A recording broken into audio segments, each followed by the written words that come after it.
weekend bi la coalition Diomaye Président doon dem amal meeting ñun ñu jàpp ni sax c'était un meeting de rentrée politique pour le président de la République parce que noonu lañ ñu ko jaayee woon ci médias yi ñu ne ñu c'est Mbour en grande effervescence di waajal coalition Diomaye Président boobu ñu nag ñu bëgg def benn taxaw seetlu ci mobilisation bi en tant que tel parce que pourquoi il est important de faire cette précision ak jàngat boobu ci mobilisation bi parce que dafa am politique boo xamante ni moom la ñu tàmmoon wala commencé gis au Sénégal depuis 2016 wala depuis 2017 ci ni nga xamante ni Pastef boog noonu la doon mobiliser par rapport ak politique ñu ne woon il fallait que politique gu militant alimentaire jeex politique gu c'est-à-dire personnification indi ay pancarte naan diw soutien diw wala defarlu ay t-shirt yooyu te c'est sur cette base que le président Bassirou Diomaye Faye a été élu parce que moom ADN u parti boobu lañ ko fale mooy bu ñuy dem meeting dañuy gis ni militants yi sax ñoom ñooy cotiser seen bopp le parti Pastef loolu moo doon la particularité mooy ñoom seeni meeting militants yi ñooy cotiser seen bopp bu ñu waree def benn meeting def nañ fi sax je pense benn meeting Dakar Arena boo xamante ne meeting à entrée payante loolu ñu gis ko ci landerneau politique bi mu bees léegi ba ñu gisee coalition Diomaye Président bi ñëw les premières questions ont été lan mooy financer coalition boobu gis nañ ne am nañ siège ñoom seen existence politique lan moo koy financer seeni activité lan moo koy financer mu nekkoon question yu bëri yoo xamante ne sénégalais yi dañ ko doon addu parce que nag c'est une coalition boo xamante ni nekkul opposition c'est une coalition nee nañ bokk le président d'honneur de la coalition c'est le président de la République lan la rattaché wu ci wàllum questionnement ci sénégalais mooy l'utilisation des fonds politiques parce que yàgg nañ gis boog ci régime yi fi nekkoon saa yu ñu doon exercer wala ñuy def ay activités politiques seeni façon de faire mooy waa indi ay car indi ay t-shirt léegi nag sénégalais yi doon ci bàyyi xel bu baax par rapport à l'organisation de ce meeting moo tax ma ni il faut ñu def benn jàngat taxaw seetlu ci mobilisation bi nag ñu gis ci le retour des pratiques anciennes ci lan mooy dajale ay car wala dajale ay nit ci personnification wàllum t-shirt wàllum peut-être joxe xaalis pour nit ñi mën a ñëw ci meeting boobu mu nekk donc jàppee sénégalais yi wala boog jàppee les militants bétail électoral loolu nag ñun comme on veut être factuel dans le traitement de l'information dañuy doog a ñëw parce que maa ngi wax sànq ci wàllum t-shirt ak wàllum personnification bi nga xamante ni le président de la République moom àddu woon na ci sax ci interview am ñu doon seetlu nag par rapport à ce meeting ndax loolu personnification boobu dinañ ko fi gis ñu dem ci avec le premier extrait ñu xool ndax ñoom def nañ personnification à travers ay t-shirt ak yooyu ñu dem ci avec le premier extrait en complicité avec la régie.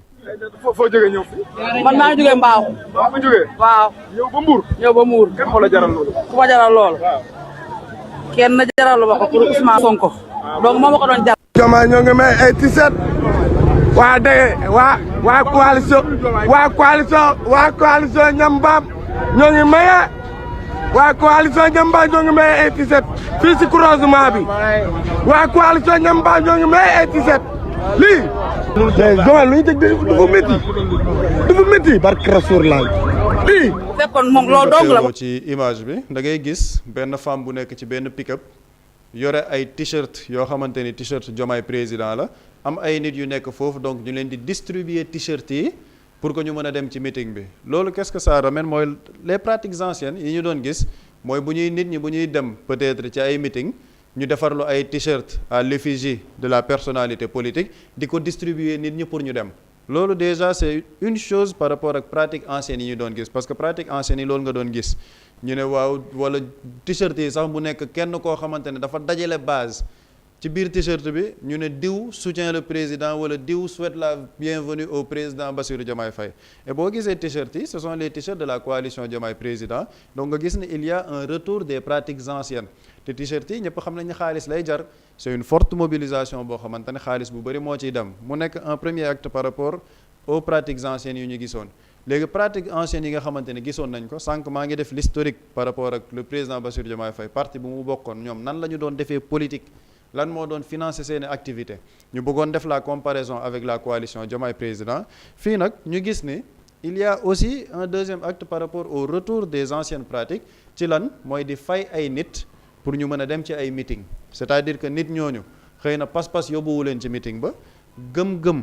par rapport à une idéologie politique yóbbuwu leen ci meeting ba mais dañ leen a jël fay leen jox leen xaalis pour que ñu mën a dem ci meeting boobu pour que meeting bi mën a fees loolu la ñu nemmeeku xëy na ci meeting boobu nga xamante ne am na te comme bëgguñu wax loo xamante ne du lu factuel dañuy dem avec la complicité de la régie ci beneen extrait pour ñu gis xeet yi nga xamante ne gis nañ ko foofu en terme d'acte ngeen mën ko teewlu ñu dellu si waat ci plateau bi. foo jógee ñëw fii. man maa ngi jógee Mbaaw. waaw nga jógee. waaw. ñëw ba Mbour. ñëw ba Mbour. kenn moo la jaral loolu. ku ma jaral lool. kenn jaral ma ko pour Ousmane Sonko. donc moo ma ko doon jaral. bu fekkoon moom loolu dong la moom kese moo ma ko jaral. dama fi nag mooy suñu xaalis bi suñu xaalis la askan wi ñoo ko moom buñ ñu fayee nañu ñëwal leen jomaay dañ koy ñëwal ñun dañoo topp jomaay ngir Sonko mu sell mi yaa ngi dégg lii nag mun nañ ko ñoo def bis bu vote jotee élection 2029 dañuy defoon nag Sall rek la ñuy def. waaw suñu maire moo ñu indi ko suñu maire koñ moo ñu indi. lan la leen jox. 1500 ku ne 1500 1500 la leen jox. oui oui ku ne 1500 ñaata ngeen.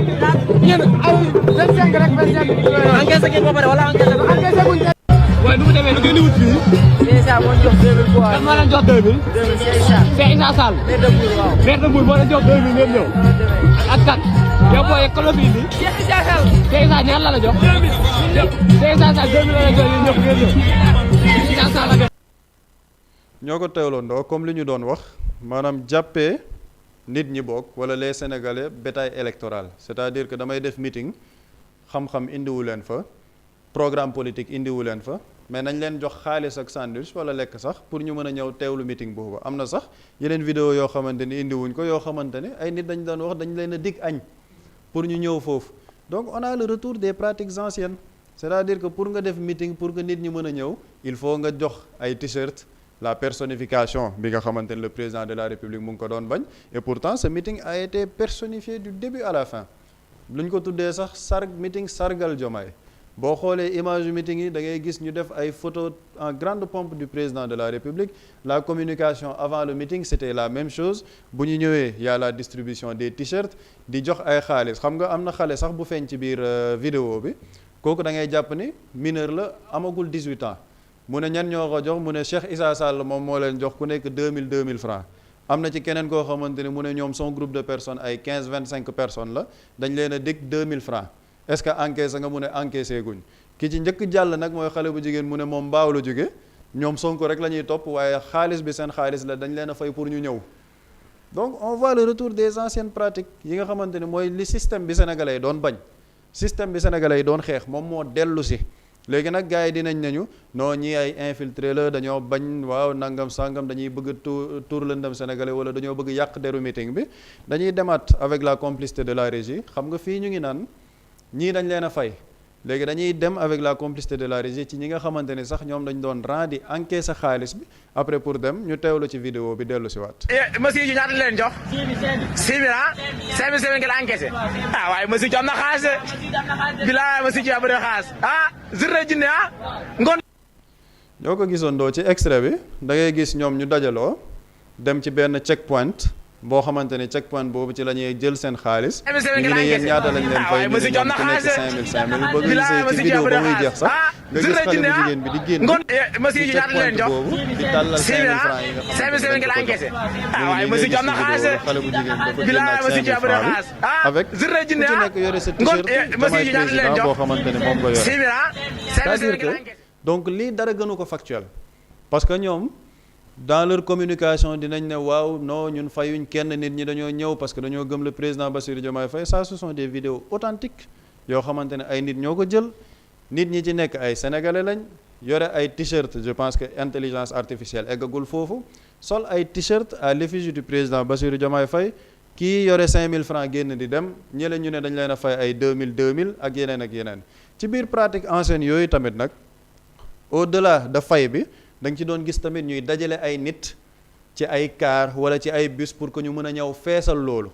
te feesal boobu noonu dañuy jël ku nekk sax koo munti xalaat rek ñu ñëw dajale la dugal la foofu ku ci nekk ñu dig la benn 2000 francs wala benn 3000 francs ne la kaay leen ñu dem ci meeting ba te bus yooyu nag ñu koy jëlee fu nekk te loolu tamit comme dañ ci bëgg rek rester aussi dans le factuel traitement factuel de l'information bëgguñu waxal kenn loo xamante ne amul dañ ciy dem avec un autre extrait en complicité avec la régie ñu gis ni ñu doon waajalee ñoom seen meeting bi ak bus yi nan lañ ko doon dëgmalee ñu déglu teewlu ci extrait bi ñëwaat. man la Mat seen coordinateur Diomaye président grand électeur egsi nañu car bi dafa fees del ba ma woy bàyyi ñeneen ñi ci àll bi li waral loolu nag c'est amoon nañu 5 car mais fonds yi ñëw yéex a gën yeneen car yi dama leen mujj a recette tey laa mujj a jox ñi ñu ngi ci buntu mairie bi nii gis ngeen ko car bi moo nekk nii mais ñeneen yi mënuñoo ñëw car bi dafa fees del mais ñeneen yi mënuñoo ñëw. ñoo ko teewloondoo je pense que moom wax na ne moom coordonnateur la ci Diomaye président moo ko wax ci ay kàddoom du loo xam ne dañ ko inventé mu ne kaar yi fees na dell lan moo tax nag yeneen sax mënuñu ñëw c'est parce que fonds yi ñoo yéex a génn mu ne fonds yi ñoo yéex a génn fonds yi bu ko nit ñi boog ñi jàngul tubaab wala dara fonds yi mën nañ ko jàppee xaalis beeg koppar gee yéex a génn moo tax ñu xaw a yéex sax pour dajale kaar yi te boo xoolee ci biir image bi sax bu ñu xoolee bus bi da nga ciy gis ay xale yu ndaw yoo xamante ne ñu ngi fa xale yoo xamante ne boo doon natt seen at amaguñ sax 15 ans ñu ne ñu ngi nii dajaloo ci buntu mairie ba boo xoolee ci image bi tamit nga gis fa ay maire yoo xamante ne dañ leen a dajale pour ñu ne def ay bus ñëw ci meeting boobu. Voilà en fait la mobilisation de la coalition Diomaye Président dans ce meeting mooy le retour vers l'ancien système bi ci lan fay ay nit pour ñu mën a ñëw ci meeting. dajale ay bus wala ay car koo njëkk jot ci koñ bi rek dugal parce que am naa 2000 wala 5000 francs bu may joxe Cheikh Issa Sall xëy na du ma ci ñëw sax buri moom dina ci ñëw moom it joxe ay 2000 francs dik ko ay booy pour que ñu mën a ñëw ci meeting boobu léegi loolu nag toute cette mobilisation wala boog ce semblant de mobilisation ni ma ko mën a tuddee ci base lan politique xaalis politique maanaam jënd conscience politique jàppee le peuple sénégalais wala les sénégalais comme un bétail électoral te loolu nag loolu la sénégalais yàggoon xeex pendant des années parce que dañ ne woon xeetum politique bi bëggatuñ mu am et li gën a extraordinaire dans cette situation mooy le président de la république il a été élu sur la base d'un projet boo xamante ne day bañ xeetu politique bi ñoom dañ ko yàgg kaas ñu ne politique du loolu moom parti bi nga xamante ne moom la bokkoon wala boog moom la jàpp ni moom ca la bokk ba léegi seeni meeting lan moo nekkoon la particularité des meetings de Pastef dañ naan fépp foo tourner da ngay gis le drapeau du Sénégal fépp foo gis da ngay gis ku nekk moom mooy ñëw avec ses propres moyens meeting bi sax ñoom ñoo koy financé ñu ne tey jii le président il est élu meeting de rentrée politique mais meeting de rentrée politique boo xamante ne li nga fa gis yëpp bokkul benn yoon ak l'idéologie du projet bi nga xamante ne moom moo ko fal au contraire c'est l'idéologie de l'ancien système bi nit ñi doon xeex pendant 10 ans mooy meeting politique gu pancarte politique gu t-shirt politique gu jënd ay nit ne leen kaay leen ngeen feesal sama meeting c'est ce qu'on a vu là-bas te loolu muy le premier volet deuxième volet bi mooy par rapport à l'ancien système li ma doon wax ci la médiatisation parce que je pense que sénégalais yëpp ko gisandoo le samedi ñëpp ñi nga xamante ne boog am nañ chaîne yi nga xamante ne day jàll ci TNT gis nañ presque toutes les chaînes publiques de ce pays dañoo nekkoon di transmettre le meeting en direct TFM def nañ ko en direct 2STV def nañ ko en direct Walf def nañ ko en direct ITV def nañ ko en direct te lépp ay publi reportage la te loolu publi reportage bu ko nit ñi déggee mooy dañoo fay pour ñu tegal leen meeting bi en direct ça il faut être précis un publi reportage boo ko joxee média bi mu teg ko c'est comme waa TFM li ñu defaral les avocats de Seydou Kane keroog c'est-à-dire que da ngay nangu ni boo defee publi reportage nit ñi xam ne dañ la fay pour nga diffuser mais loolu nag ça a un coût c'est-à-dire que da nga fay pour ñu diffuser la léegi bu ñu ci jëlee en guise d'exemple dañuy xool li nga xamante ne mooy en sorte d'estimation par rapport à la 2STV seen grille tarifaire boo xamante dañ ci sukkandiku de 2023 à 2024 seen grille tarifaire boobu boo xoolee ñoom lii publi reportage tarif yi PAD mooy prêt à diffuser mooy loo xamante ni dañ ko enregistré ak yooyu prêt à diffuser pour ñu teg ko une minute de PAD publi reportage 300 000 francs une minute 2 minutes 450 000 francs 3 minutes 600 000 francs 4 minutes 800 000 francs 5 minutes 1 million 5 minutes mooy 1 million te loolu PAD la prêt à diffuser publi reportage bi nag direct la te je pense que meeting bi wax dëgg neex yàlla dépassé na les 3 heures ou les 4 heures de temps parce que dañ ne woon 15 heures lay commencer je pense xëy na seen direct yi 16 heures la commencer après ñu dem meeting bi je pense mu ngi jeex ay 20 heures moins mais boo jàppee ni ñu ne la PAD bi nii publi reportage 5 minutes 1 million la na nit ñi def un peu le calcul parce que 1 heure de temps mooy 60 minutes na nit ñi def le calcul bu ñu demee 5 heures de temps ñaata lay coûter te loolu c'est juste à l'échelle de la 2STV maanaam loolu 2STV kese la ñu ne la nag public reportage boobu 2STV teg na TFM teg na grille tarifaire TFM je pense que du nekk lu gën a yomb que bu 2STV te bu 2STV bi sax ñun grille tarifaire 2023 2024 lañ jël donc xëy na en 2025 2026 yokku na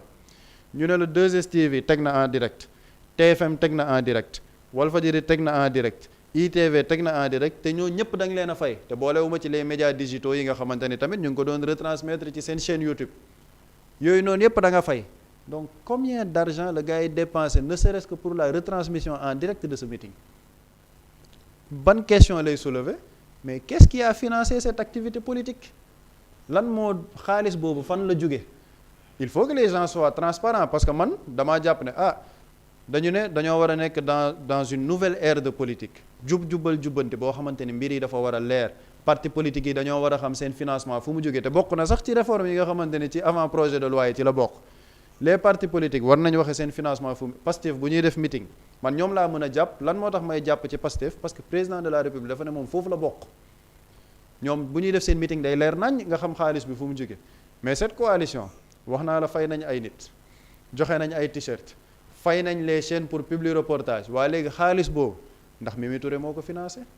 ndax Abdourahmane Diouf a ko financé wala Abdoulaye Tine a ko financé wala Cheikh Issa Sall bi ñëw moom moo ko financé les gens veulent avoir des réponses bëgg nañu xam mbir xaalis boobu fan la jóge et principale question bi sénégalais yi di def mooy bu ñu gisee lii nii yëpp seen xel ñu wax ko ñàkk ko wax ci lenn la leen di yóbbu mooy les fonds politiques mooy la caisse noire surtout bu ñu déggee keroog le président ni mu ci waxee ne activités yi dañ ciy def social te liñ ciy liggéey sax ci social bi dañ cee bëgg mu ànd ak sutura waaw léegi nag les sénégalais se posent des questions dañuy njort ñu ne baa jëluñ suñu xaalisu nag fonds politique yi di ko defee ay meeting yoo xamante ne sax wax dëgg neex yàlla y a un problème pour mu fees parce que boo xoolee meeting bi malgré tout l'argent qui a été déboursé malgré liñ ci def yépp ci xaalis fay chaîne yi joxe ay t-shirt fay ay nit pour ñu ñëw malheureusement le meeting a été un fiasco un échec total te jàpp naa ni dinañ ci gën a ñëw sax ci waxtaan bi un meeting boo xamante ne échec patent la fa nit ñi gis et je pense que lii nag du li sénégalais yi doon xaar en termes de nouvelle ère politique surtout venant du président de la République Bassirou Diomaye Faye moom ci conditions yi ñu ko falee ci jaar-jaar bi ñu ko falee ci parti bi mu jógee ñoom ni ñu jaayee sénégalais yi nit ñu noonu la ñu war a defee politique ni ñu ko falee ñu ñëwaat di gis xeetu pratique yi je pense que c'est une énorme déception c'est-à-dire que Sénégal moom le président Bassirou Diomaye Faye dans sa posture politique ñu ngi dem de déception en déception mais je crois que nag meeting bi c'était un peu la déception bi nga xamante ni moom kenn xalaatul woon ni dinañ dellu ci xeetu politique bi et nit ñi dañuy jàpp ni sax le Sénégal avance à reculons bu ñu defee 2 pas en avant rek dañuy delluwaat 10 pas en arrière parce qu'il y a des questions politiques yoo xamante ni nit ñi dépassé woon nañ ko mais malheureusement on nous retourne vers un ancien système boo xam ne xaaruñu woon loolu nag ci jëfu politique boo xam ne day jógee ci le président Bassirou Diomaye Faye et les Sénégalais apprécieront mais mën nañu wax ne li gars yi naan les hommes mentent mais les chiffres ne mentent pas mais les images aussi duñu fen images yi day wane li nga xamante ne moom moo fa xew et je crois qu'avec les images là ils ne pourront pas dire que jënduñu ay nit parce que nit ñi ñoom ñoo ko waxal seen gémmiñ mënuñu wax ni defuñu achat de conscience ci ay bus ak yooyu parce que kii wax nee na moom mooy coordonnateur ci biir coalition boobu t-shirt yi tamit du lu ñu inventé nit ñi ñoo ko gisal seen bopp je crois que les Sénégalais avaient dépassé ça et c'est une mauvaise image pour le président de la République et bu fekkee ne lii moo doon leur rentrée politique wala la rentrée politique du président comme ni ñu ko presse bi jaayee woon semaine dernière ñu ne c'est un meeting d'affranchissement pour le président Bassirou Diomaye Faye je pense que si lii moo nekkoon l'affranchissement en tout cas l'affranchissement a été un échec total. jërëjëf Pape Samba doy na waar mu mel ni la woon ba tey rek dafay mel ni wënneegut buri yëf yi ñoo ko gisandoo mais tey par rapport ak li ñu fi Pape Samba leeralal lépp li ñuy njort que ni dépassé nañ ko ci meeting bi ci ay koppar est-ce que c'est le moment ak jamono ji nga xamante ni fii réew mi toll mais ña fa teew ak ñi leen fi indi tamit est-ce que am na lenn lu ñu mën a apporter président de la République ci wàllum politique. Est-ce que waroon na ci contexte bi question boobu laa njëkk a répondre est-ce que waroon na c'est pas le moment. parce que boo gisee ni ñu tuddee meeting bi meetingu sargal bu ñu lay sargal day fekk nga def say mandat ba jeex par exemple président bu defee mandat ba jeex askan wee xool ndax lañ koy sargal wala luñ ko sargal bu dee dafa bëgg beneen mandat mu am 2 mandats askan bi ne ko def nga say ñaari mandat est-ce que war nañ la sargal waruñu la sargal sargal day fekk nga def le devoir accompli ba pare ñu soog laa sargal donc même le titrage même de cette cérémonie dañ ko faussé c'est très tôt de parler de sargal début bi dañ ne bilan on peut faire benn mi-bilan parce que mën nañu président mi ngi ci mi-mandat mais est-ce que ce jour bi gis nga fa projection ñu ne telle initiative c'est le président qui l'a fait non quand on parle de bilan il y a pas une présentation d'un bilan beneen bi mooy est-ce que jot na waxtu bi non jotul parce que en termes de coût ñaata la ñu coûté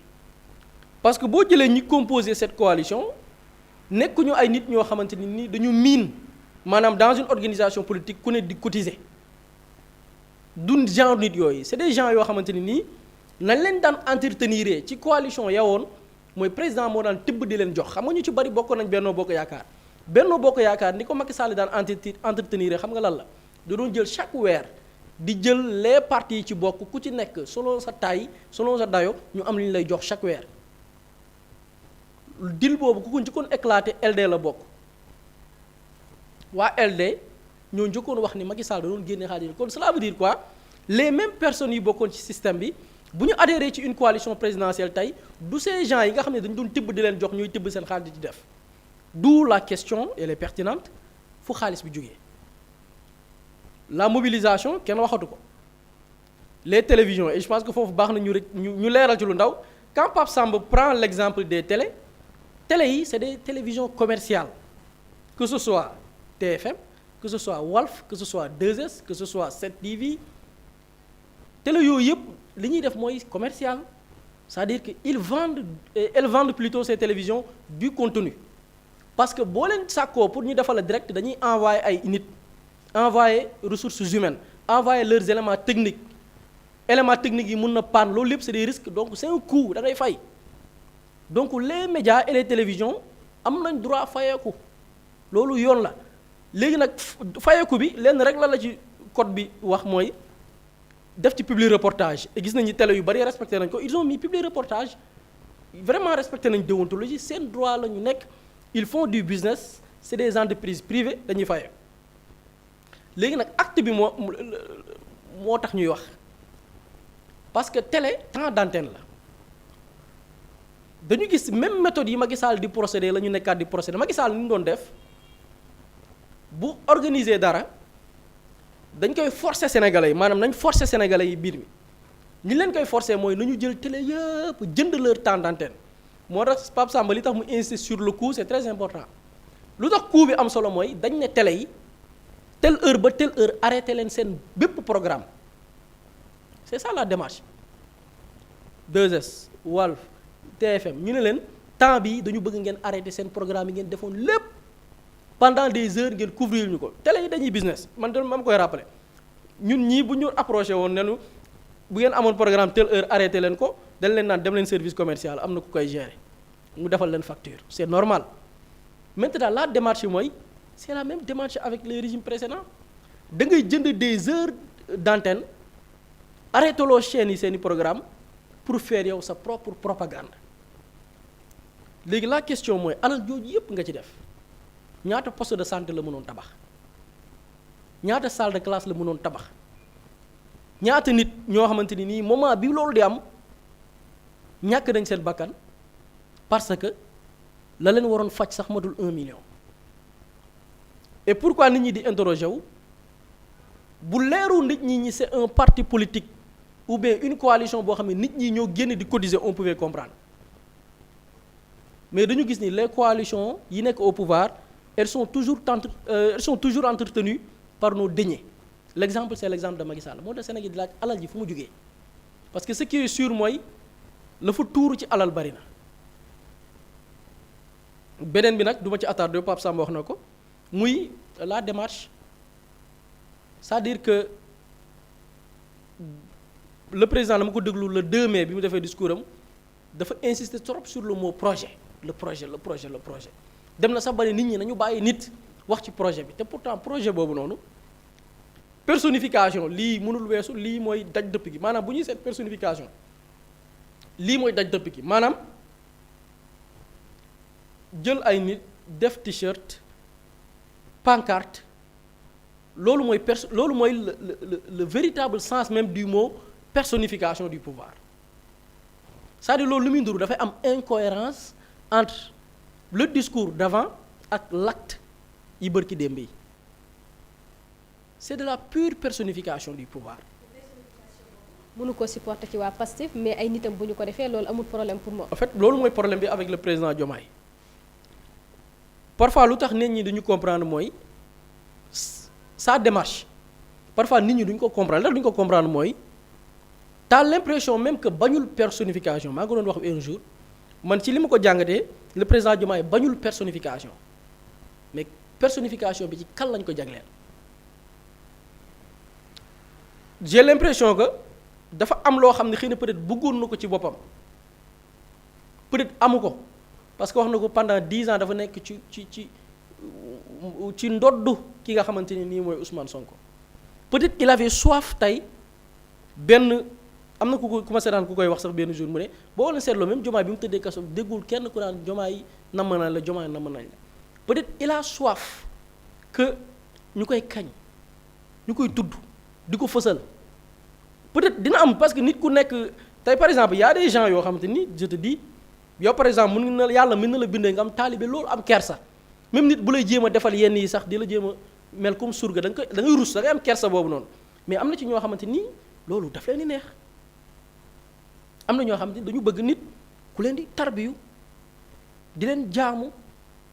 sa tànk sa dàll ba xëyee pënd sax ñëw daw monsieur le président fompal la te boo xoolee même le président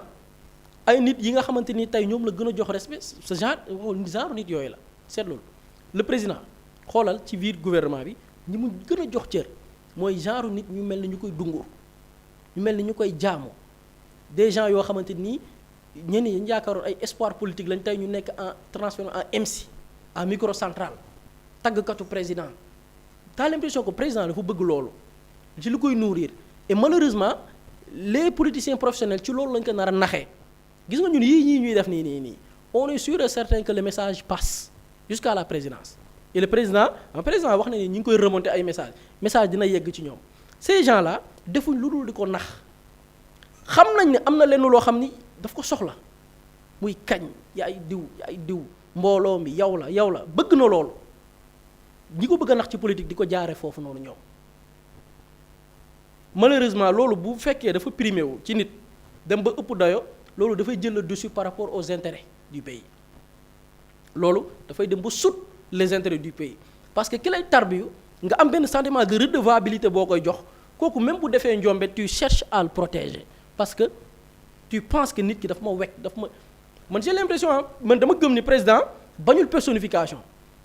man li ma wér te wóor mooy le président de la République bu amoon la même popularité que Ousmane Sonko du ko bañ bu ko bëggul woon bu ko ay nit ne dañ lay organiser meeting pour sargal la dafay bañ ay nit le président il a validé wax na ni moom sa bëggoon na ñëw mais dafa nekk ci tànku dem voyager te pourtant le président su ma juumul tey ju suba la dem su ma juumul d'après les événements tey suba. ok démb ci suba dama juum démb ci suba la dem c'est-à-dire que ba ci événement bi muy am mi ngi woon Sénégal voyage bi mu nekk di préparer moo tax ñëwul c'est-à-dire que moom il a validé pour que ñu organiser ko benn meeting sargal président Diomaye yaa fi baax yaa fi gën c'est-à-dire que le président bañul la personnification mais pour moom il valide mais pour keneen non il n'est pas question loolu sénégalais bi du ko mën a comprendre ñun on s'attendait à ce que le président même lii bu ko ci ay nit di tëgg mu ne leen stop mais bu amee rek c'est parce que daf ko neex maintenant rek sénégalais intégration yi ñuy laaj mooy à quel prix fu xaalis bi jógee fu alal ji jógee les sénégalais continueront di poser ces mêmes questions parce que bi ñuy voté le 24 mars yii ci pratique dafa bokkoon ci yu ñu doon xeex jël ay nit jox leen 2000 3000 dajale leen loolu xam nga li muy nduru Pape Samba mi ngi wax ñenn ñoo xam dañu doon añuñu li muy nduru mooy y a un sentiment de li sénégalais yi doon xeex muy appauvrir maanaam da ngay yor les possibilités les moyens de l'État pour defar dundu nit ñi mais dañ leen di bàyyi à leur sort maanaam xiif loo leen ñu xiif du ñu am lu ñu lekk bu ñu xëyee suba junni sax daf leen di të mais on fait exprès bàyyi leen ci situation yooyu noonu pour que des occasions pareilles ñu mën di leen compal 2000 francs 5000 francs nit ñi koy def man personnellement dama jàpp ni nag lu mu métti métti li ñu naan bu robinet tëj ba nga naan potit lu mu métti métti war nga garder sa dignité mais ku ci nekk ak loo mën a muñ xiif du ñëpp ko mën a muñ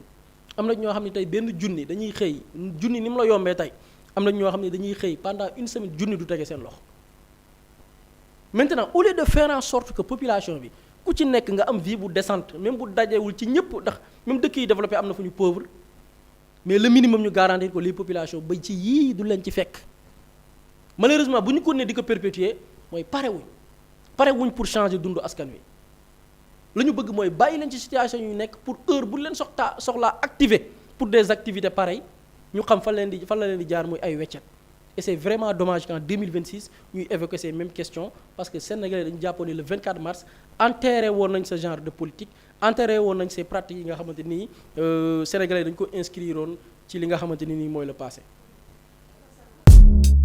Mously Immo Sénégal moo leen di indil saafara ci jafe-jafe bu ngeen am ci wàllum immobilier yow mi bëgg a jënd kër yow mi bëgg a tabax wala nga jaay sa terrain jokkool ak waa Mously Immo ku am sa kër bëgg ku la ko terrassel wala nga am sa tool bëgg ku la ko lotisel defal la ko ay terrain Mously Immo Sénégal daf leen koy jàppandal gunge leen ci anam gu mucc ayib ku am sa kër itam te nekkuloo ci biir réew mi bëgg ku la ko toppatool gérer la ko Mously Immo moo ci gën a gaaw gën ci wóor ku bëgg réfectionner tabax wala nga defar plan architecte mën nga jokkoo itam ak waa Mously Immo Sénégal mën ngeen leen a woo ci 77 887 25 13 77 887 25 13 Mously Immo indi saafara ngir jëndum kër tabax jaayum terrain terrasse yi ay tool wala lotissé ko defal leen ko ay terrain loolee lépp Mously Immo moo ci gën a gaaw man ngeen itam abonné ci seen chaîne YouTube Mously Immo Sénégal ngir am yeneeni xabaar yu gën a dëggu wala itam wàllum conseil ci wàllum immobilier fii ci biir réewum Sénégal